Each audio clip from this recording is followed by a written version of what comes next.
They're happy. Food for them. But Leanne, put it this way, as I mentioned earlier, the buffalo smell here is one.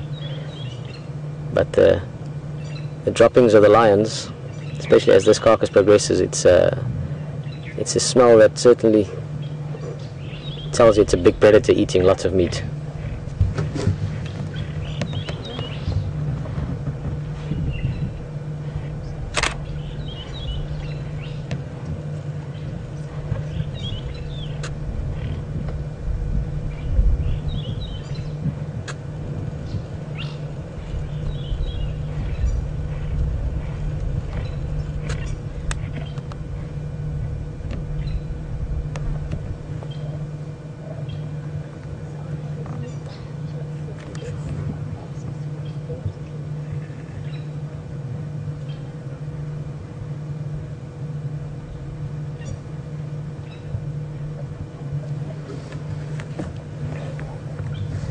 Well guys, just to give an idea of sort of the wider setting of things, we are in a dip here, so at the moment the car's standing at about a 30-degree angle, pointing downwards. We've got, even though it doesn't look like it, there's 3 lions eating behind the carcass, sort of inside the stomach cavity now, and then we've got, I've lost track now actually, should be 6 back there. This should be about a pride of 10 or 11. I've not seen them since a long time ago. It's a whole new pride since I last saw them.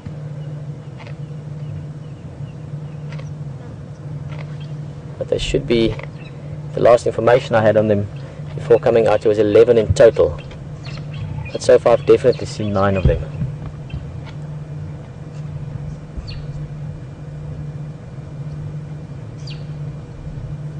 Already buzzing with flies. This will just become more and more so. You can see the big chunky areas have been fed up. That's the rumps are gone. That's the pelvis bone you're looking at.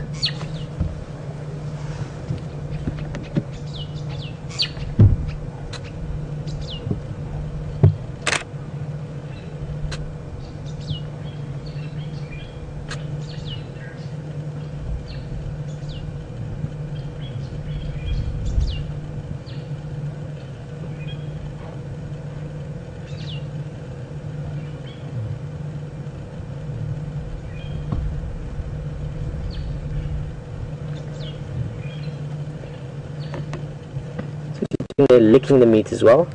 Lions have got incredibly rough tongues, almost like there's these tiny hooks on the tongues, and they can use that for lapping up water. But it also plays a big role in eating. They can literally sort of grate almost, if you want, the meat off bones, so they can get to the last little snacks, the last little snippets of food.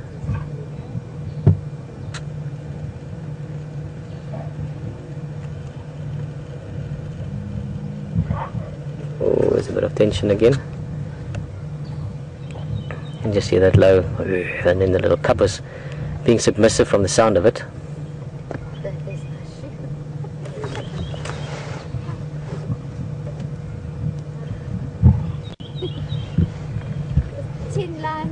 Let's jump out. It's very funny, guys. We've got a game drive vehicle sitting with us at the back here. Elvis is the guide. I've known him for years. And the lady's shoe just fell out onto the ground. I'll be able to pick it up just now when the car moves, but I just jokingly said to her just to jump out. I don't think she's too keen on that idea. I don't know why.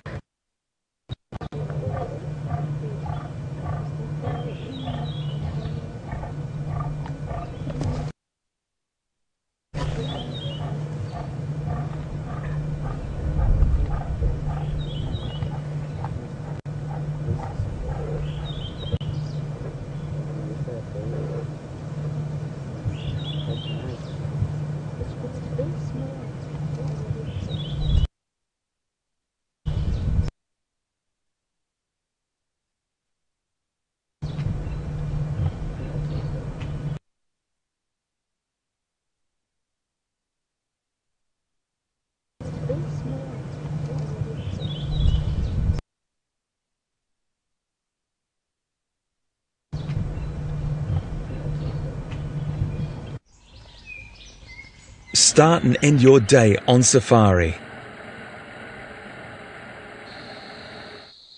Every day, twice a day through January 31st, Join a real African safari live online. Come face to face with lions,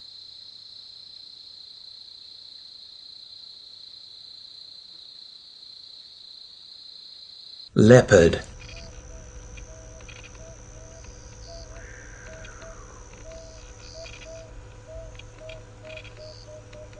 cheetah,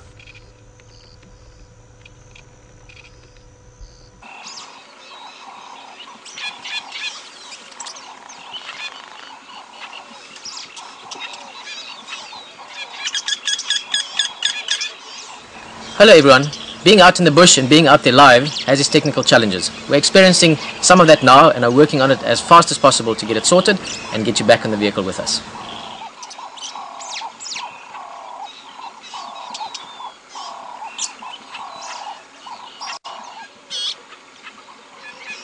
Oh, this? I'm just going to turn like this and go up that side.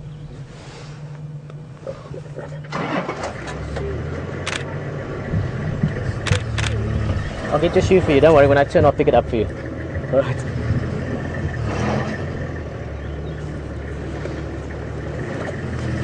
I'm just concerned about a shoe. Guys, we're just going to turn and see if we can get a view on that side. Oh, look at what she's doing, that's quite interesting. She's covering the dung there. It's something you find them doing sometimes to try and hide it from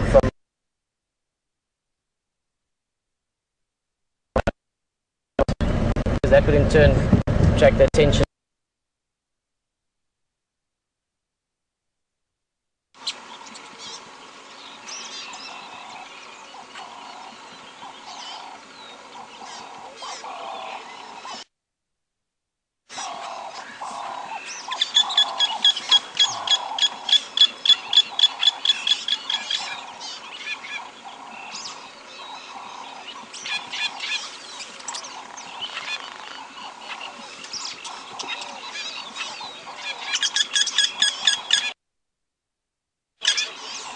Hello everyone.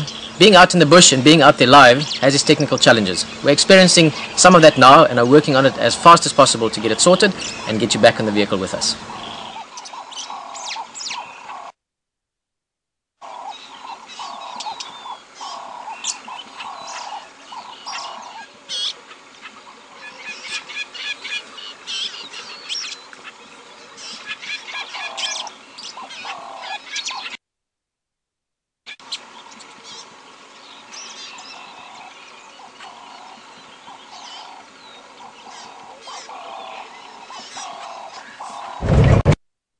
Copy. A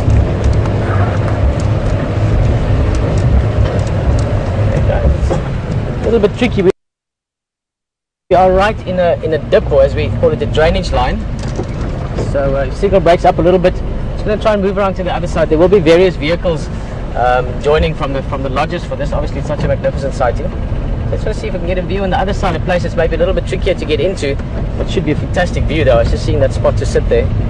And that could also mean the other side is more open to the game drive vehicles, so we can actually just take the seat and sit there. Let's see if we can find a way. If we do break up a little bit signal wise, as I said, we're going to try and find the perfect spot there.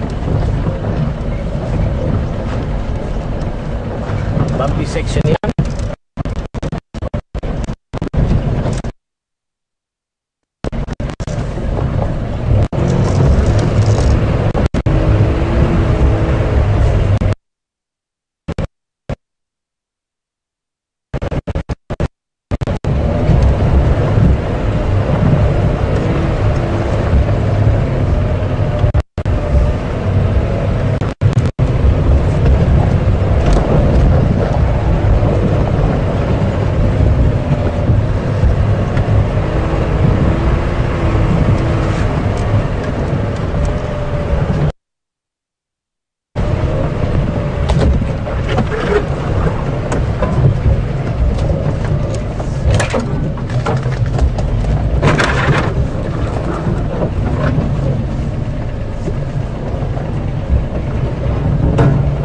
I think we're going to find that spot I was thinking about. I hope so. Just this one tricky bit to get in there.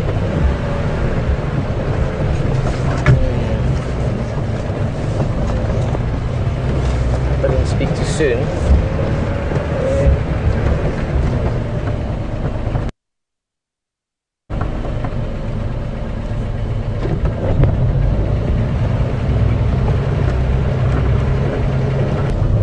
The main problem was just that broken branches. That was from an elephant that broke that branch over, and that is buckthorn, which is good. Give a look at that, but ooh, I can tell you about the odor from here. The smell is quite strong.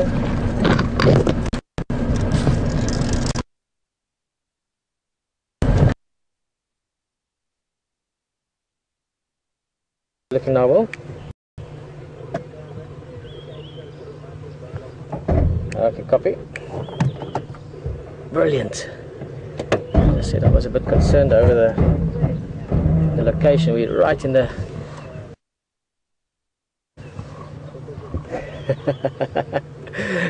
perfect. Will just telling us from the control room there, you mustn't move an inch, don't move a muscle. We managed to get good signal out of here. The only downside to this, I guess, is the smell. Oof, yeah. And I'll tell you about it. Well, two things. Firstly, it's not that bad yet because it's still nice and early morning and there's not really much of a breeze. But let's put it this way, you can certainly smell that it's summertime and this meat has been out there for more than a day.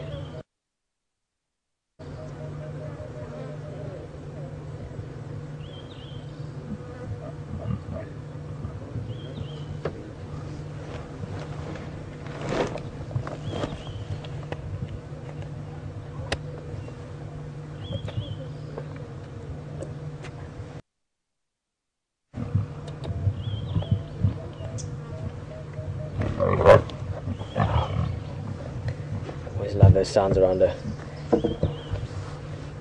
kill where lions are eating. Every now and again you get that growl and that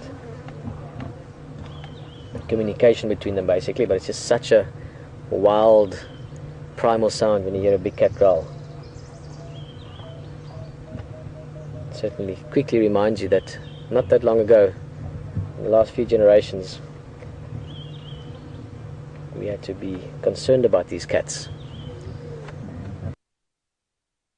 Them about us as well. Make no mistake, lions are afraid of humans. They get used to us in this environment. But lions have also been hurt in many ways over the years by humans, still are, sadly.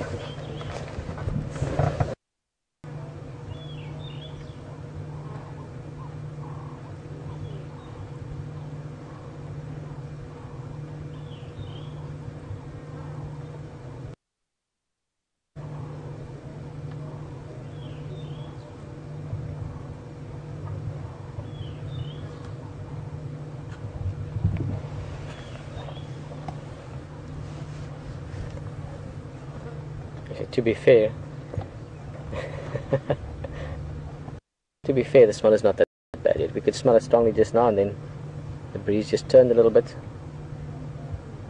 This is nothing like what it will be maybe this afternoon, after another hot day in the sun.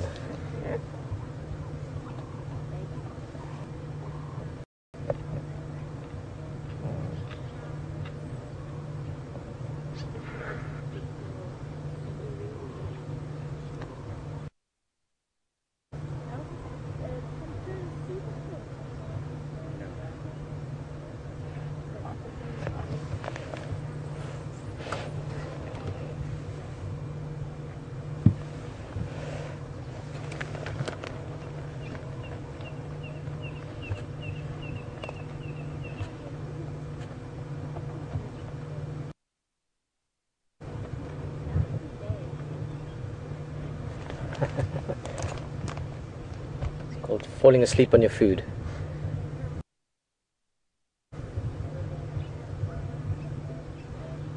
Now they've made a good dent into this. I mean, a big buffalo bull like this, probably 700 kilograms, maybe even more, 800 kilograms. It's about 1,000, between 1,500 and 1,700, 1,800 even. A lot of food. Some of that is the horns and the bones that they can't eat, but a lot of meat. But in the first the first 1 or 2 feeding sessions, they gorge themselves. As I said earlier, if you think of 20% of the body weight, these lionesses are probably about 150, 180 kilograms each. So they'd be eating, let's say 30 kilograms each. That's 100 times 3, 90 kilos. Juveniles, let's say they're eating 15 kilograms each. It's also about 90, so it's about 180 kilograms, 200 kilograms of meat in the first bit. So 200 kilograms, again in pounds, that's about 440 pounds. A big buffalo like this, just in tissue, in other words, just in organs and meat tissue and skin tissue, looking at probably about, let me just do the math, probably about 400 kilograms. Which is about right. They've consumed about half of it by now. But the second half of it obviously will take longer because they are now full already.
Cool breeze.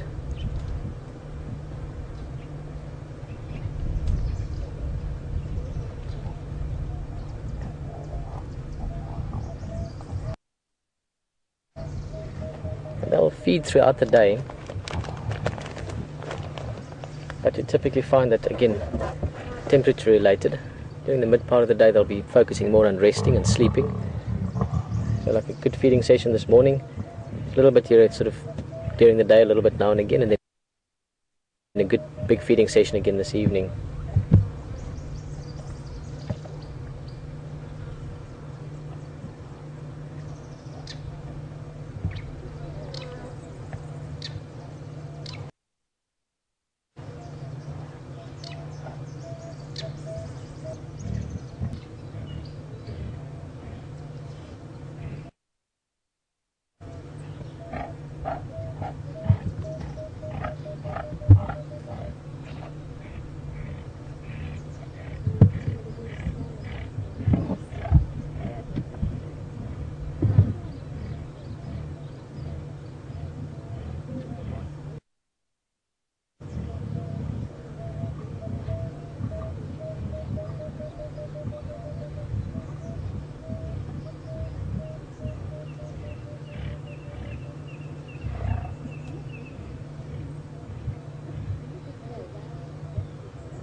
That beautiful bird call in the distance.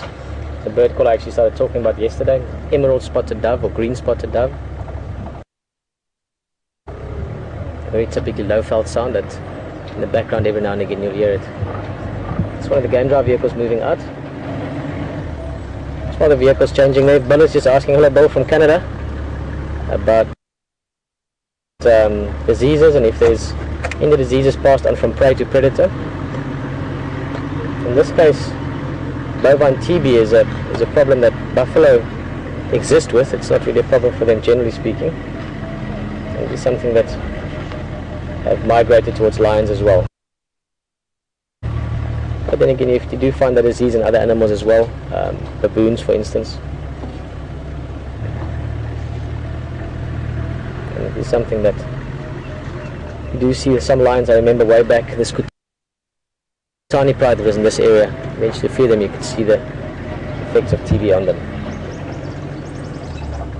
But this is all part of survival of the fittest and the sort of the survival of the strongest. It's not something that will wipe out populations in any way.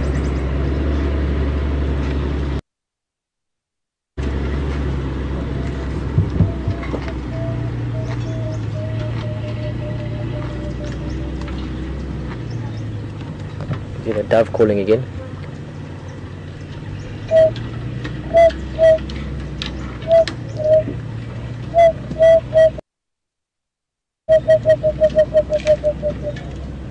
That's what they sound like. There's it going again.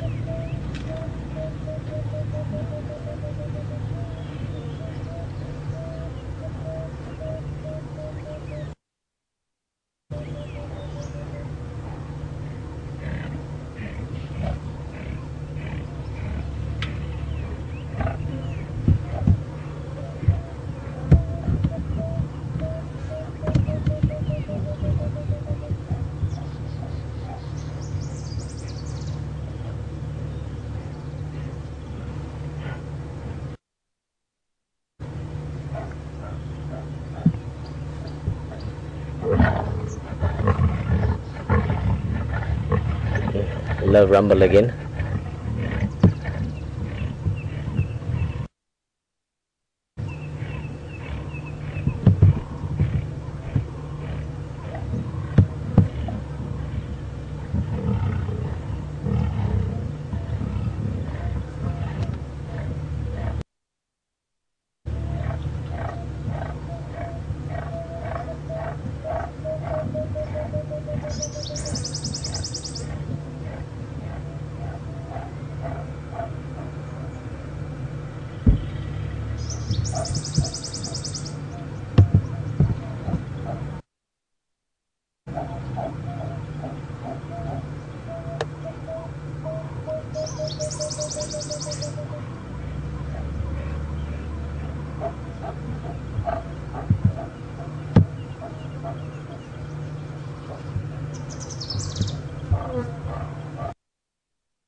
When they get up, you can just see these full bellies.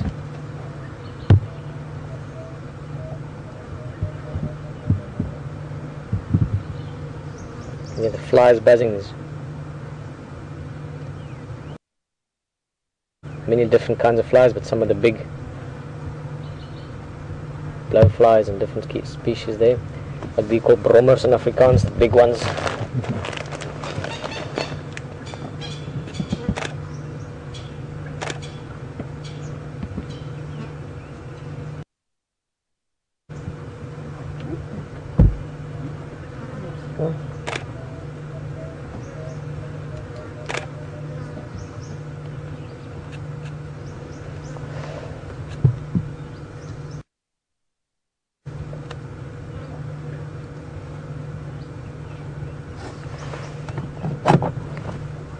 How young for was it, Roy?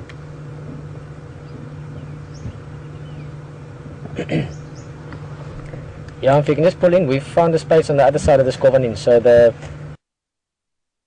main viewing side is open lock. You can just pull in, we're there, you can just pull in when you see us. Oof, the wind changes. Yeah, no, when it changes you smell it, huh? Woo!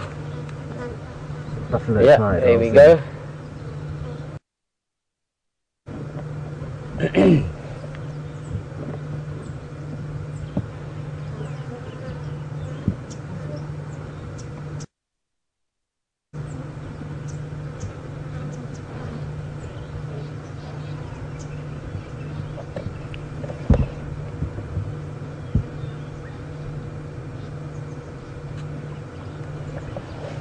Good question, Vivian.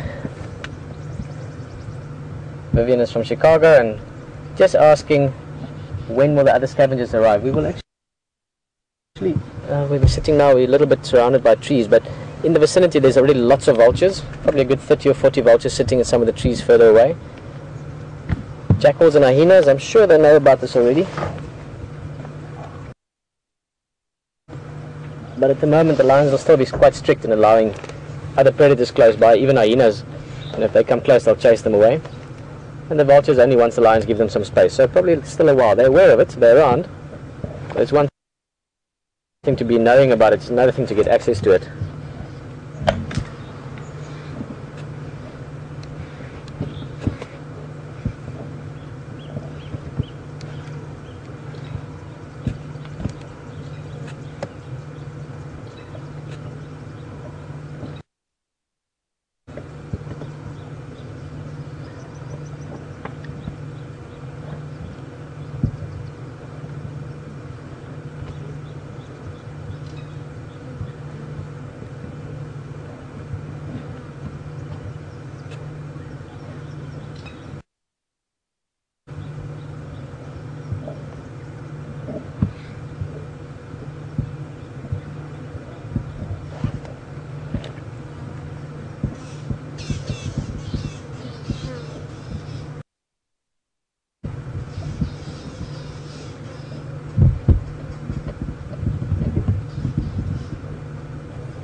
Would have been quite a battle. Just looking at this is a big bull buffalo. He was in good condition. Obviously he's swollen up now, but you can see that he was still in good shape. All the way down into this drainage line would have been quite a fight.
Hello Marco, I remember correctly Marco's from Germany, but Marco is asking if it's anything that consumes the horns of these animals, of buffalo, also of other animals, you know, impala or wildebeest. The answer is nothing big, you know, there's no mammals. No, hyenas will eat the base of it, they'll eat the bones of it, but not the horns itself. Keep in mind that the horns are just like fingernails essentially, so keratin, and nothing really eats it in the mammal world. For a second I thought the lion's going to walk over and chew on the horn there. Don't you get insects, or more specifically insect larvae, that do?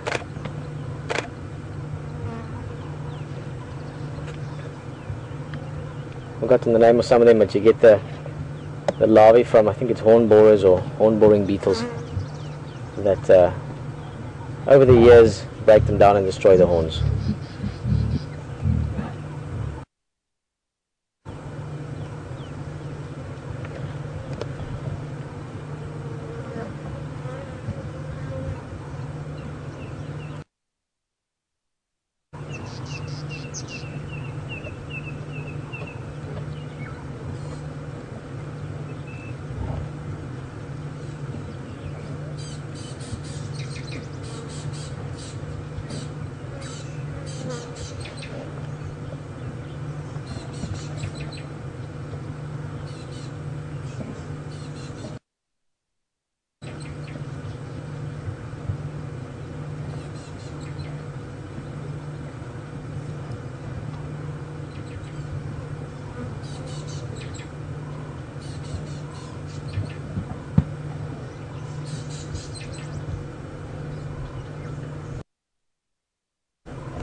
I think we're going to move along a little bit. Just listening to the guys, some of the other lions went off to drink water, so maybe we can catch them coming back, see them walking a bit if it's possible. The area where they went to drink is actually in some of the bordering areas, so we can't traverse into it. But these guys are going to be eating along. I want to go look around a little bit while it's still cool. Later on the drive we come back past here, and I'm sure Hayden would also love to come see these cats again. They found them yesterday. Great spotting from VM. That was on camera with him. And I know HT was in great moods last night. We all were, after such awesome lions. So we will see more of these cats this morning still. Definitely this afternoon, most likely tomorrow as well. So we'll really get to know them and sort of follow this story to its conclusion of this big buffalo kill.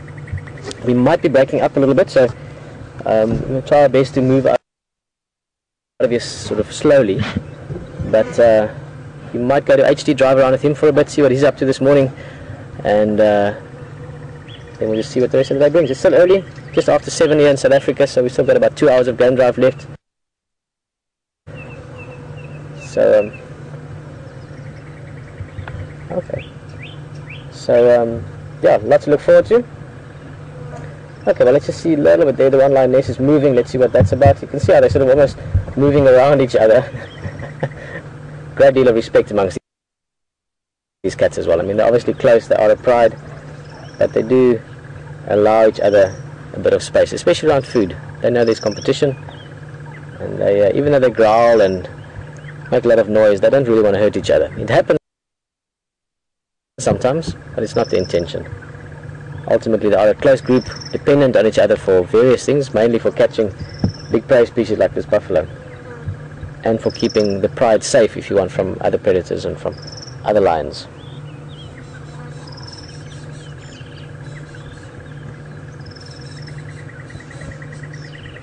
Lovely bird sounds. You can hear that chee chee chee chee. It's a little testicular crested barbet that's sort of in the back.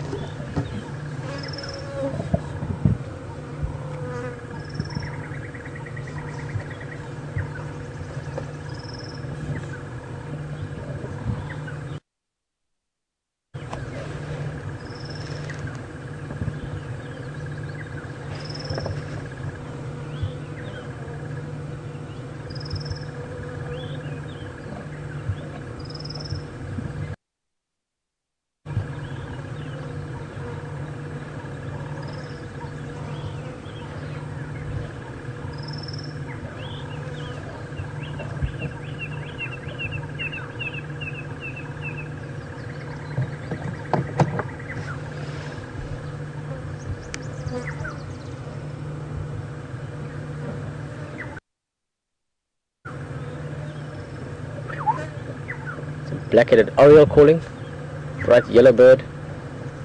Oh, there's the first of the vulture. We didn't be able to see it, I just saw it through the trees. It's a hooded vulture. It's one of the smaller species, and normally one of the first on the scene because they're a little bit more agile, a little bit quicker than the big vultures. So they can sort of fly in, grab something and fly off again, whereas your big, like the white-backed vultures and the lappet face, they need a bit more time and space to move around. They don't want to get caught by lions. Here you can see it. And also this is a bit of a tricky area, being right in the dip, quite a few trees around. There's not a lot of open space around this carcass, so the big vultures might have a bit of a hard time while the lions are still here.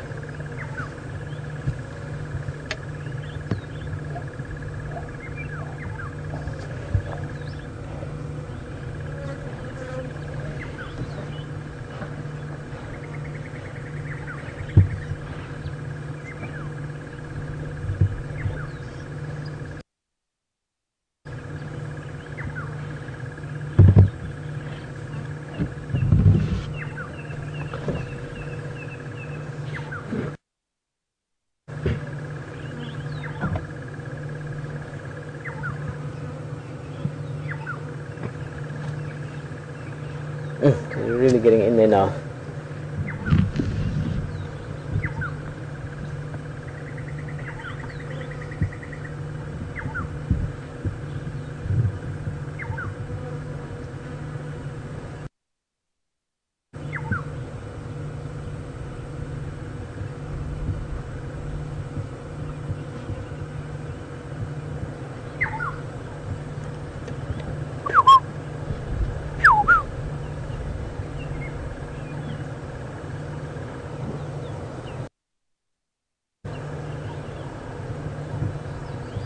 She's right into the chest cavity there now. Most of the organs would have been eaten out already. That's normally the first things to go.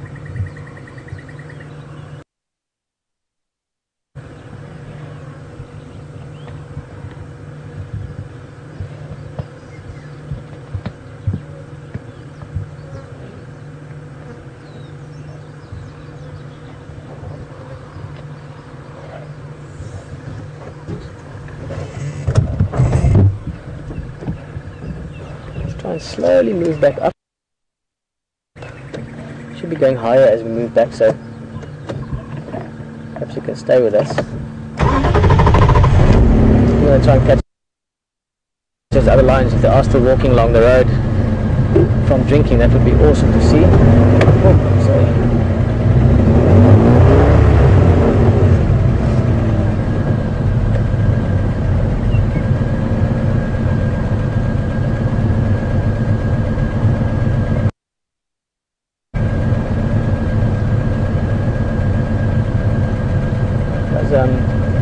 Well, we should do right for signal. Just it might be a little bit back up, guys. If we do back up, it'll be short-lived. I am in a dip. I just want to get us up to the top. So let's see how it goes.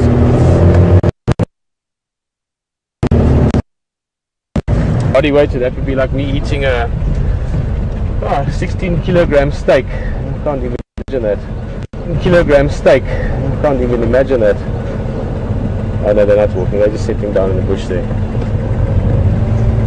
But when they're that full, if you look at them from the front, you can sort of have a little head with a belly sticking out the back of it.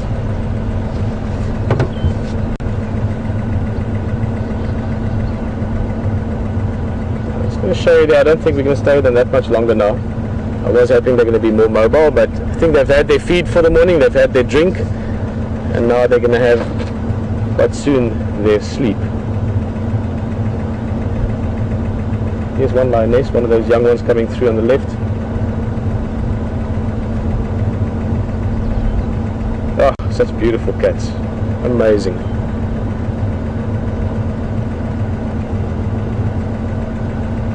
Also the only cat that has truly developed a intricate and large-scale social structure, or not social structure, social living conditions. I mean, all animals have social structures, even solitary ones, but what I mean is they really have evolved to live in large groups. Two big benefits for that. One we can see today, the ability to catch big prey. Although that is not really the main benefit, people tend to think that, but keep in mind, if you're one animal and you catch something, you've got all that food to yourself. If you're 10 animals, you've got to share it. So there is the benefit of hunting bigger prey, but it is also a necessity. The other benefit is to control or to dominate areas, in other words to have territory, which then gives you access to resources. And to be at the proverbial top of the food chain, as old Pumbaa said. Or Timon, I forgot which one said that. But it really is that. I mean, they can dominate at the top of the predator list. So they can dominate hyena, they can dominate wild dog, leopard, everything that could be a potential threat to them. So there is that benefit as well. And that would only be because of groups. Similar to hyenas. Hyenas have that in their social structure as well. Well, they're moving off there. I think as the morning goes on, I hope HT has time to head over here later in the morning, see what they're up to then. I think we're going to head over towards Buffelshoek Dam area, see what else we might find. Well done, VM. That was a brilliant spot to have seen them yesterday.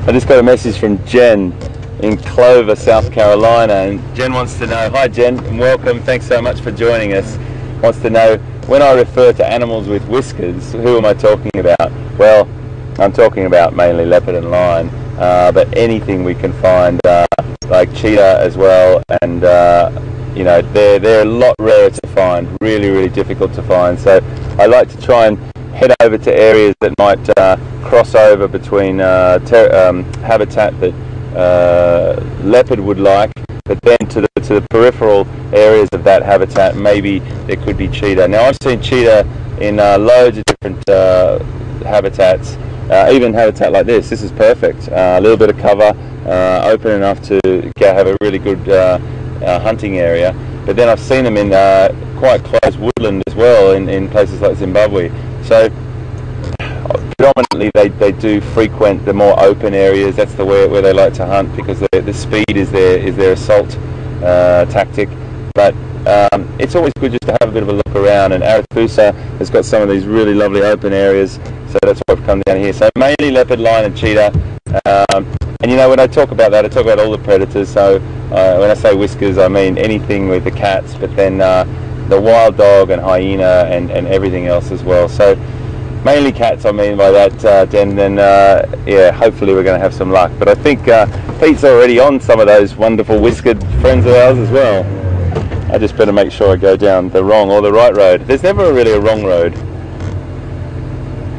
So if I go to the left, that's going to take me down towards the Buffalo Pan and to the airstrip.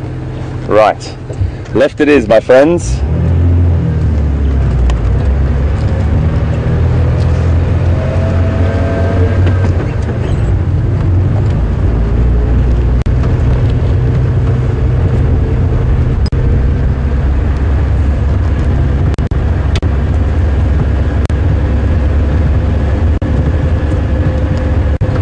A little bit quiet around here at the moment, but that's okay. As we always know, we just drive and we chat and we talk about habitats and wildlife, and I always see grey duiker and they're sprinting through the vegetation, so unfortunately I don't stop for them to show you, because it's just you won't see anything.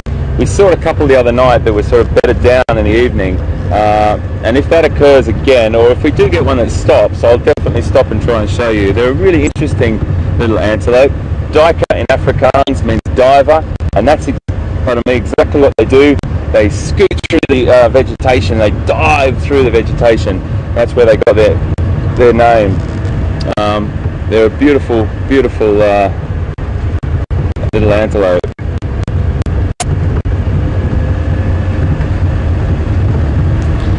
So we talk about small things as well. We talk about loads of different creatures, and it doesn't always have to be these big carnivores, which are always super impressive. It can be something as small as a dung beetle, which I'm looking for at the moment to find if I can see a dung beetle doing its work. I'll definitely stop and we'll have a chat about them.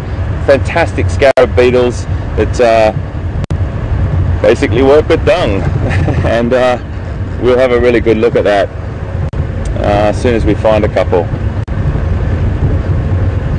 There was a bird that I wanted to add to our list. We've got a list of about 25 birds going at the moment, and I'll constantly reiterate those birds. We might do a little quiz sometimes as well.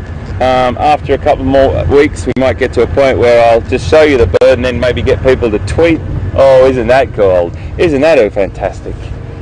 That's a fantastic little bit of humour there. We might do a little quiz on birds and get you to tweet. Oh, I know, I've still got it. Still got it. Everyone in the control room, they're rolling around on the floor laughing, they've just told me. Yeah, it's a gift. Comedy.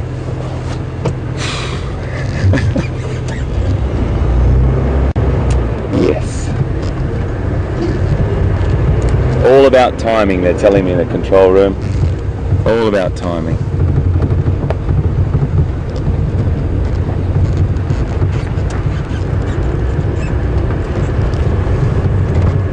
So this is the area I wanted to come to, just to see if there was potential down here for any action on the airstrip in this open plain area.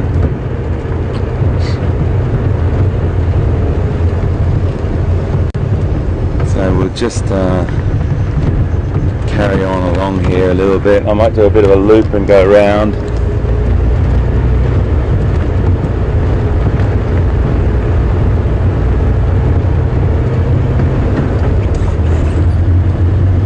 There's a bird that I want to play to you, the sound particularly. I'll just get down here a little bit further. You won't hear it. Well, say you won't hear it. If I do hear it at night in a location when we're in that last half hour, I'll definitely stop and give you a listen. It's a very tricky bird to see, and again, if we see one, we'll definitely give you a look. The difficulty about seeing it is because it'll be really quite dark or on dusk when they start to become active, and it's going to be a little bit tricky to pick up for the light, but I'll do my best. But the most important thing is you hear another quintessential African sound, and it's this one here.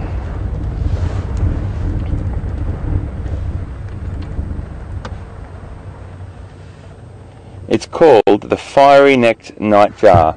Now, I'll just give you a look at the bird first, which is a really pretty bird. You might have a bit of a look there.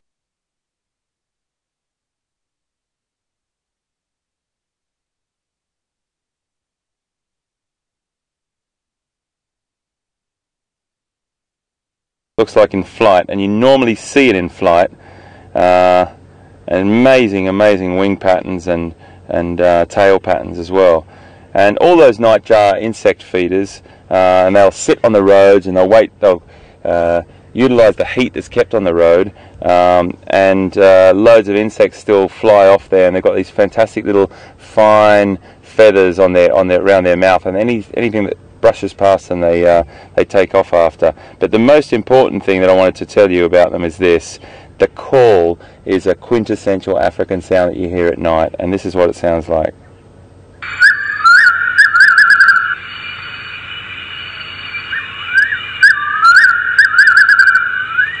So beautiful. It's a really haunting sound, but at the same time, just so nice when you hear it in the African bush. So that's another one to add to our list, a fiery-necked nightjar. And even though we haven't seen it, I'll definitely try to. But I think the most important thing is if I can get you to hear it, we'll definitely try to do that. And VM will also keep his ears out to find that. So let's move on. I need to find out where I am.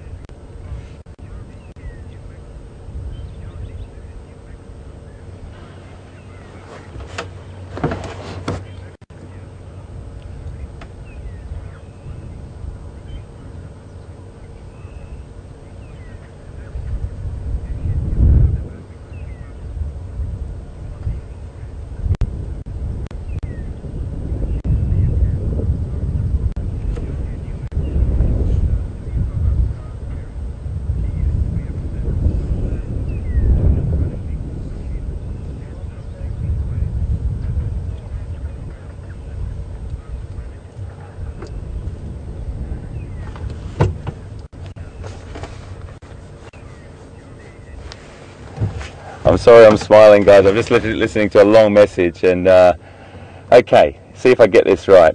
Jody in New Mexico has just contacted us, and she wants to know whether I know Tara Perry, who is working on the who used to be a presenter on WildEarth, and she is now working on the Ingwe leopard research project, and she works for the director, Will Fox, who's in the control room now, and he just shot me some of that information. But Tara's really well, and she's working for Will on the Ingwe leopard research program, and that's really worthwhile to have a look at that as well. Will does amazing work with leopards on his property, and he's a fountain of knowledge when it comes to leopard. I learn a lot from him, and he's very, very good with the recognition of these individuals here, and teaches me a lot, as do you, because many people watching now have a great connection with a lot of the leopard that are here, and you can help me when I find ones that I'm not sure about. So Tara Perry is doing really, really well. She's working for Will on the Ingwe leopard research project, and yeah, fantastic. Thank you, Jody from New Mexico. Welcome aboard. Right, so I'm just going to head along here, and this is an area that I haven't been in before, so please excuse me if I'm sort of looking down here at my my live tracking map and seeing the roads and the road names, but we're going to go right here, I think. Yeah, right here. I haven't seen a great deal along here, so we'll carry on here for about another. And I love having conversations with you guys. It's just so fantastic to know that it feels like you are there, you are right there, and the questions are brilliant, and it's really nice also when it's a bit quiet just to talk about other things and talk about things that people are interested in context with conservation and habitats and all that sort of thing. But it's just lovely to have you on board, it really is. A couple of youngsters, there's a couple of pregnant female impala through here, so pretty, and a couple of sub-adults as well, these ones at the back, these younger ones. They're bored, they're the one that's looking directly at camera right now, just walking off. They're sort of getting on to potential breeding. There's a female, you see the size difference, the adult female right next, and a pregnant one at that, and there's loads of pregnant ones, and there's a ram just over the other side there.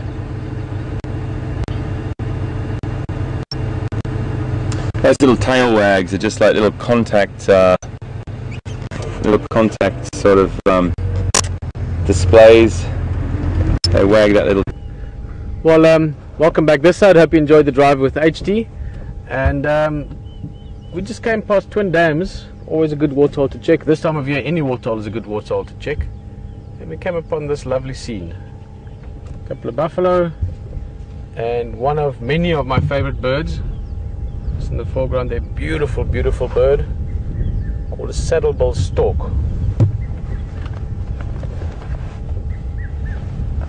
The buffalo, you can see they're enjoying the sort of mud wallowing opportunity. Not so much, probably had a drink of water as well, but this is more just to come and cool down a little bit, get some mud on them. The mud is very good because it helps to get rid of ticks and fleas as well, so it's got a practical purpose in the form of getting rid of exoparasites.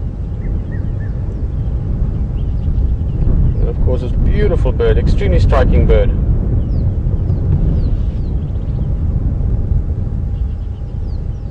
Saddle-bill stork.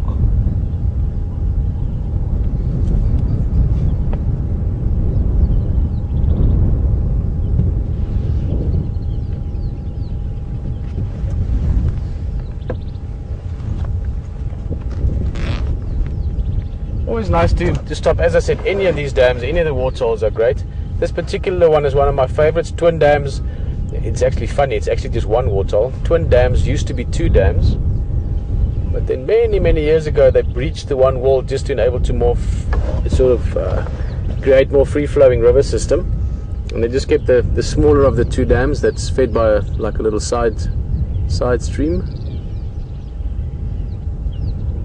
Okay, this is a female stork with saddle-billed storks For saddle-billed storks, the male and female look virtually the same, except for the eye. It's a little bit far for us to see. I'm just looking through binoculars here. But the female saddle-billed stork has got a yellow sort of ring around the eye where the male doesn't.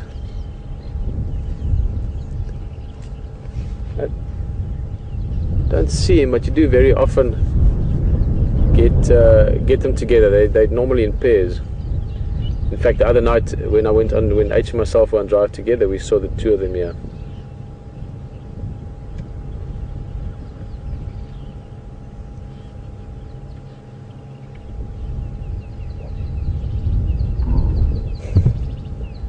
Happy buffalo in the background. That's cool.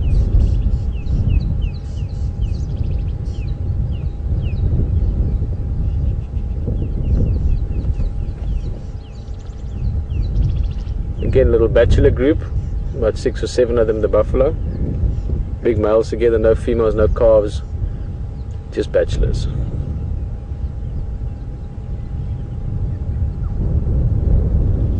Wind is picking up a bit. We felt a few drops of rain earlier. It's nothing at the moment like a big thunderstorm, but might develop into something later in the day.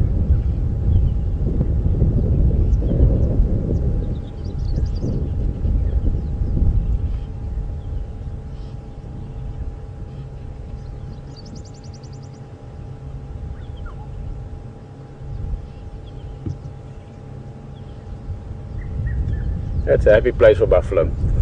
Some mud nearby, some shade nearby.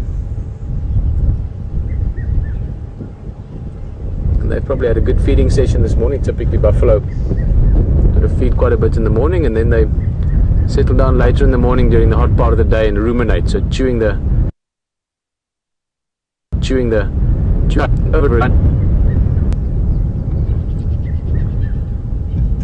little locking of horns there.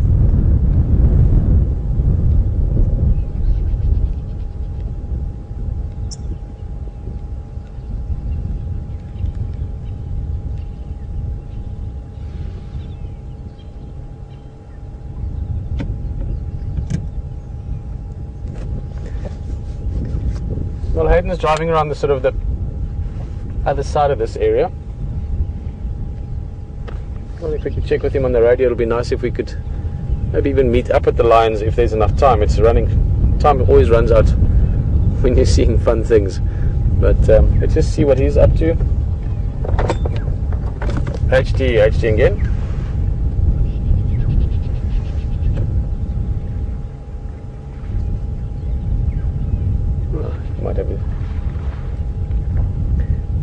Yeah, HT, I'm just here at Twin Dams, going to make my way up towards those Ngala again. Maybe if you're in the area we can have a little look there together before we close down.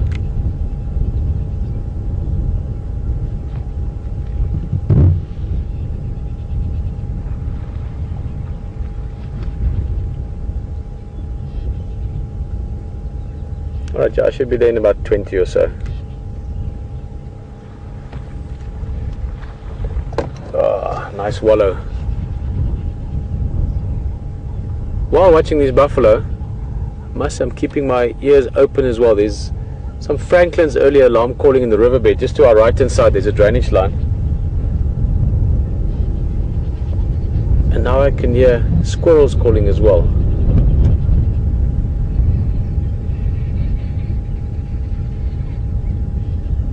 I think I might want to go have a look, just in case there is something walking around. I'm a bit worried about signal. We might break up a little bit, but then you can jump on the vehicle with HT. Gonna have a quick look, see if we can spot something there. If not, we're going to be heading up to the high ground. There's another Franklin calling. There sounds like something moving. It might be a big mongoose. Who knows? Let's go see.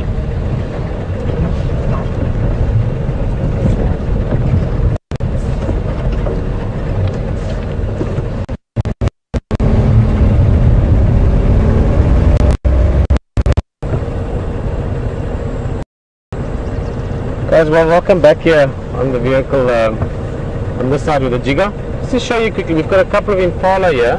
We're very, very close to where those lions were earlier, and we've had a very exciting or interesting radio call. I'll tell you about it now. But just to show you that when lions have killed something, even if the smells and the vultures and the signs are there, animals still move around to their daily business. Things move along, things continue on. And these impala, they might be able to smell that carcass, the wind is coming from there, but they're going along, either not aware or aware that, listen, it's way over there. Now we had a very interesting radio call, as I said, from Pippa actually. She's the owneress, or her and Yuri are the owners of Juma. So they are our hosts really, and allowing us to be here. And fantastic people, I've known them for years, really nice people. And Pippa called us with a very interesting bit of information. They were sitting with the lions, trying to get over here as quick as we can. And I don't think I'm going to tell you much more than that. Let's go look.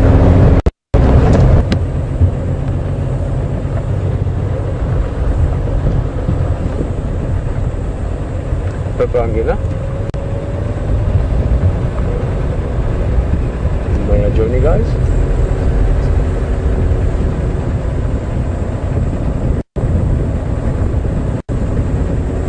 Okay, no, I saw you there. No, I thought the giraffe were watching what you guys are watching.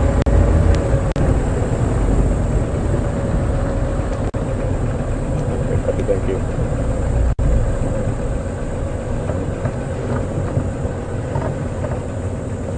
Let me just show you.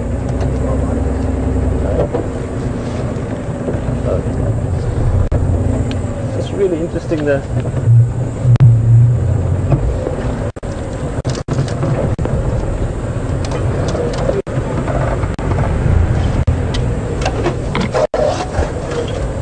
See the giraffe here?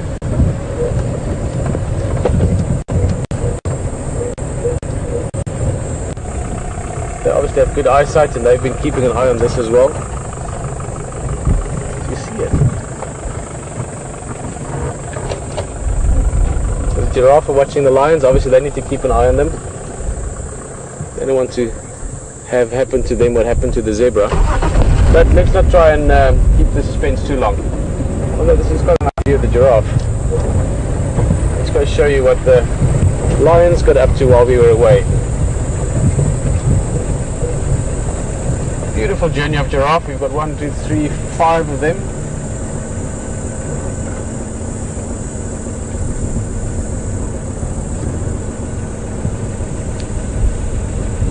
Keeping their necks craned, and I'm sure you want to go see what those lions are up to, or what they have been up to. Pretty much what happened. We'll get the exact story from Pippa later on. We're going to see them later today. But the lions were lying around here. They were just watching them. The buffalo killers close by. Some zebras must have come along. Lions saw the opportunity, took it, and caught themselves more food. Now they will be here even longer. Yo, look at it right in there. I'm going to try and get as high up here. Right. High enough, maybe you can get a peek in there. They're right in some thick bush.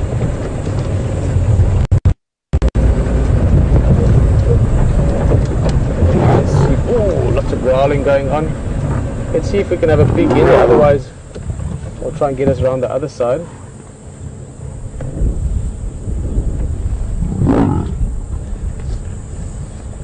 Now suddenly that sort of relative understanding they had around the buffalo earlier is gone. It's fresh meat, fresh kill, and that whole primal predator instinct comes forward again. They're competing for the food. Now, unlike with the leopard the other day when it killed the zebra, baby zebra, and he had 2-3 days to eat it.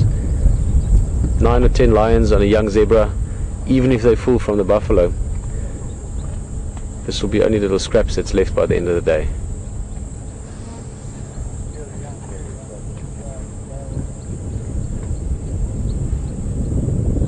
I'm going to try and get in on the other side there. See, there is a gap on the other end of them. You can maybe get a better view. Let's try that.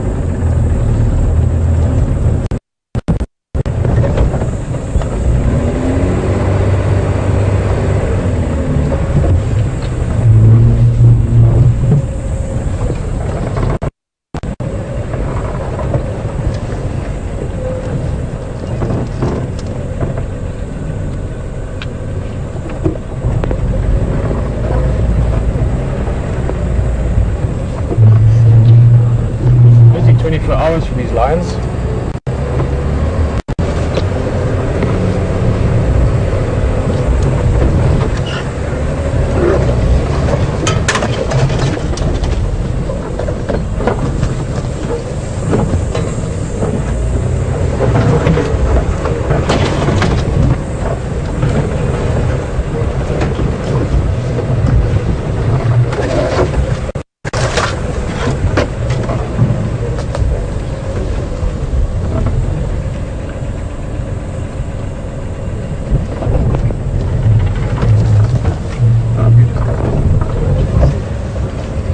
Nose in here. Just need one little window for you to look in there.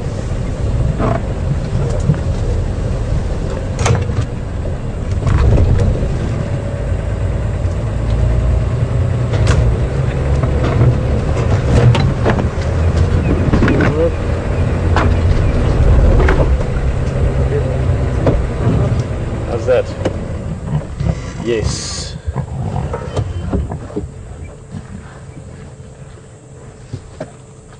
Amazing, guys. I'm looking at the other vehicle.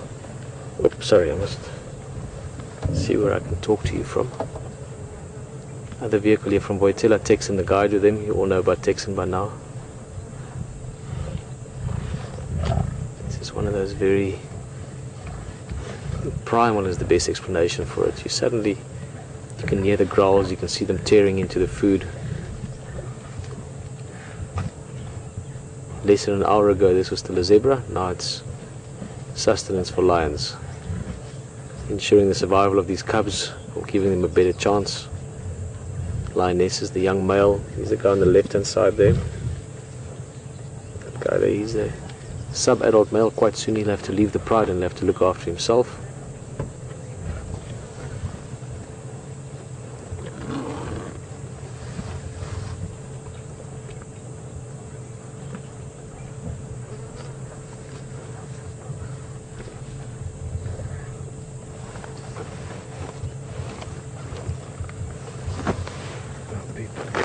Sorry.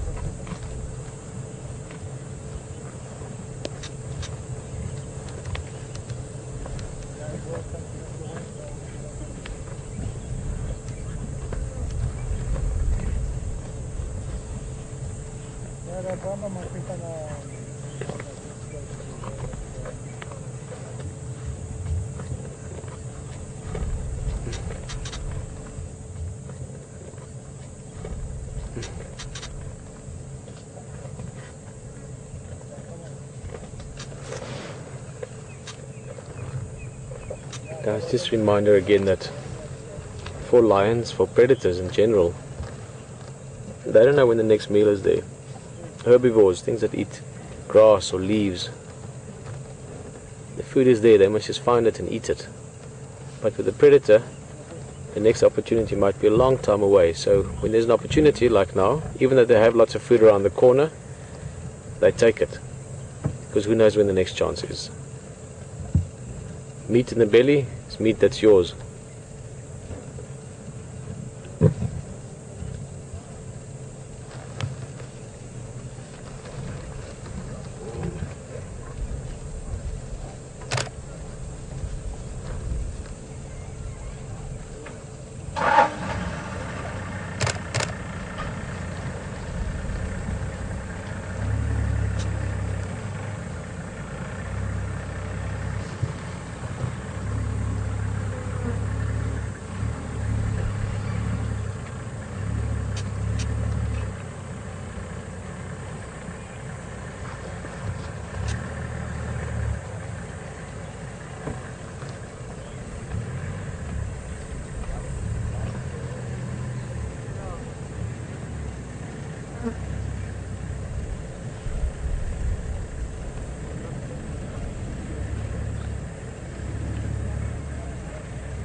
Well guys, as we said, we're hoping that Hayden can come and join us here, but there's also a few game drive vehicles, so we'll just see if there is opportunity for it.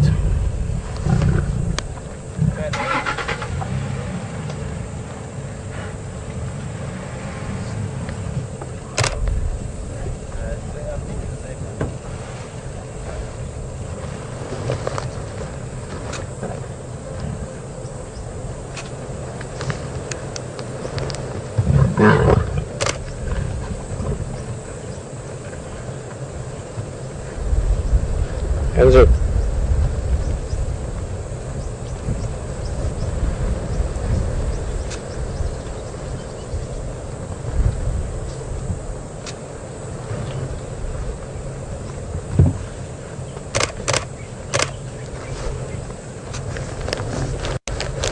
Andrew's a long-time friend of mine with the other game drive here.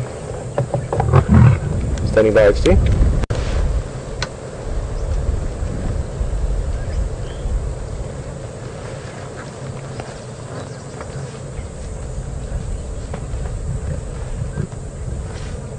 From here, taxi just pulled out. Andrew again.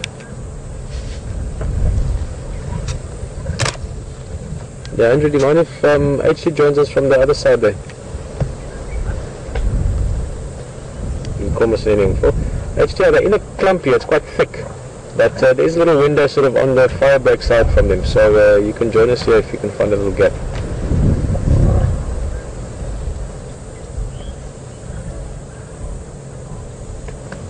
HT again.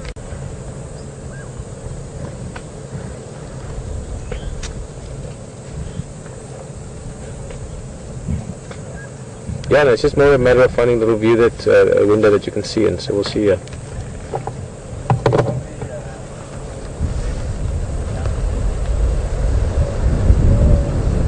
Well, HD is going to come and join us, which is brilliant. A little bit difficult because they're sort of right in a little clump of mostly large-fruited bush willow, which is quite a dense sort of shrubby tree or a sort of bushy tree.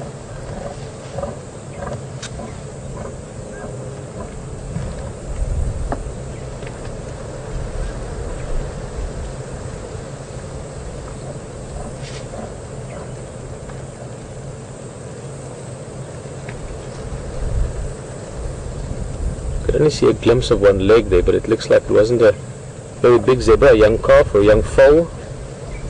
So they'll probably finish this off quite soon.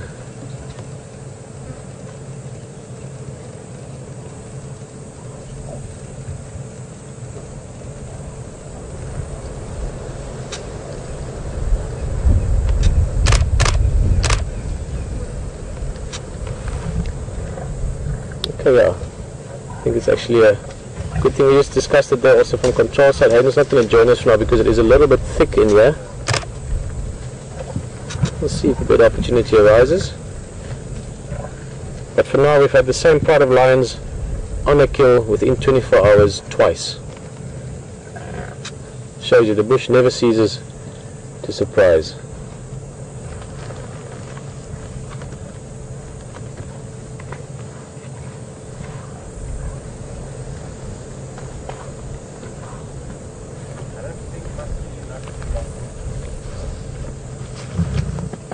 Could we even move back a little bit?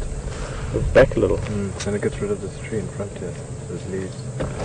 Yeah, I'd like the leaves. It tells us how thick we enter this. I'll move you now.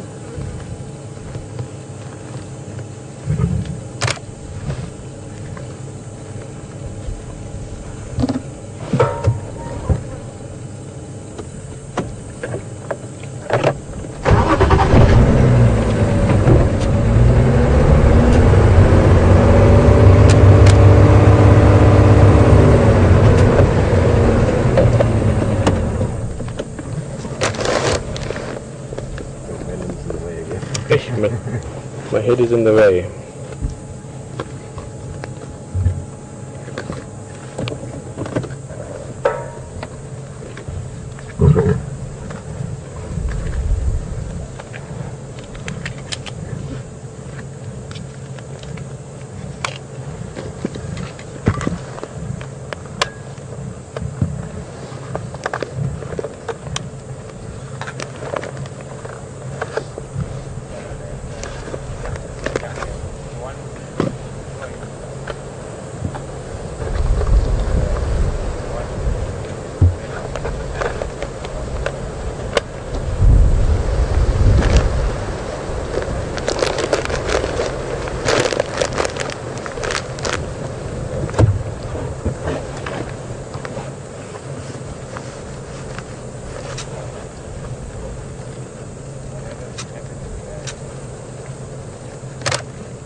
Hello Leanne, nice to hear from you again. Also nice to know that you've been joining us for many drives.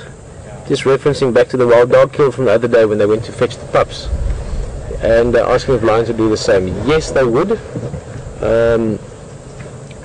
although not quite as, what's the word, the wild dogs are extremely close to and sort of and give preference to the pups. So what I mean with that is the wild dogs would sometimes not eat themselves to give the pups food, or eat themselves and regurgitate all that food to the pups. With lions, typically the big males and the females tend to feed first. There's a whole rationale behind that, but that female is still, you can see the female in the back there. Just look at her belly quickly. Supposed to be 2 young cubs with this group as well, which I don't know if they are still around. That female looks like she wasn't lactating or was lactating until not very long ago. Just see a bit of a mammary glands before she lay down. So Leanne, yes, lions will fetch their cubs. They will share the food with them. Also, if it's a small thing that they catch, they will sometimes not kill it, and then give the cubs the opportunity to kill it, so to practice the hunt. But not nearly in the same manner as wild dogs, where wild dogs really put the young ones first. With lions, they put the adults first. There's a better chance of survival for the pride if the adults survive, because they have longer lifespan. They can, they can have cubs again and protect them. With wild dogs, it is slightly more about numbers. They have to have pups that survive for the packs to continue.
I think in the end it's not going to be possible for Hayden to join us, just with the vehicle conditions around us, and probably better as well, just in terms of the space.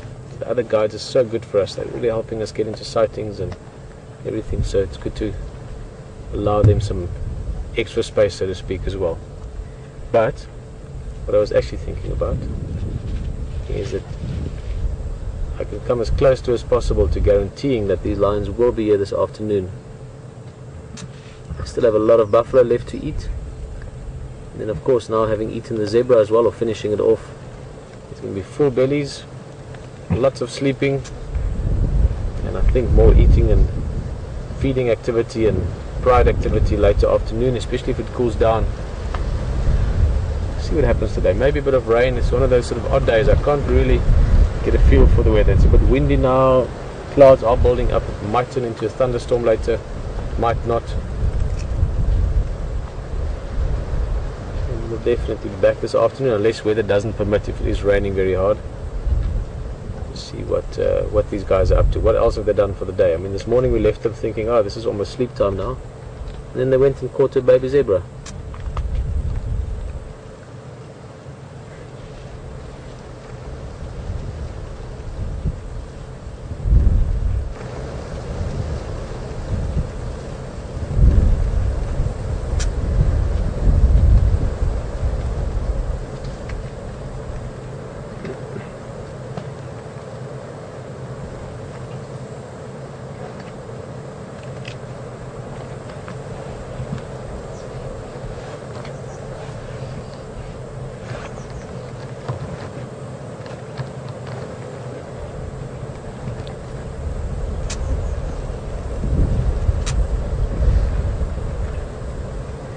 Well, I'm trying to keep myself down in the corner here.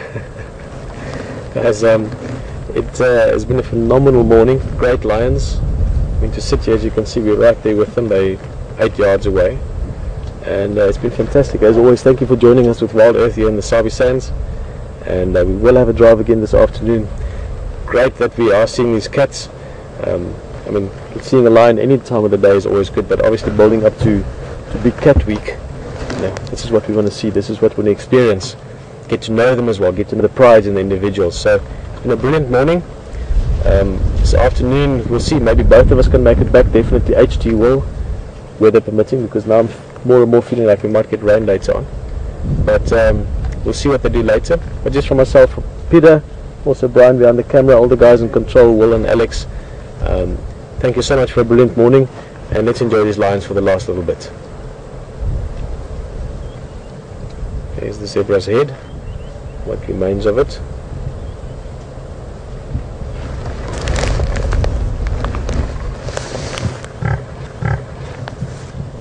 Not much left now of the little carcass, so could find them contending for it quite heavily.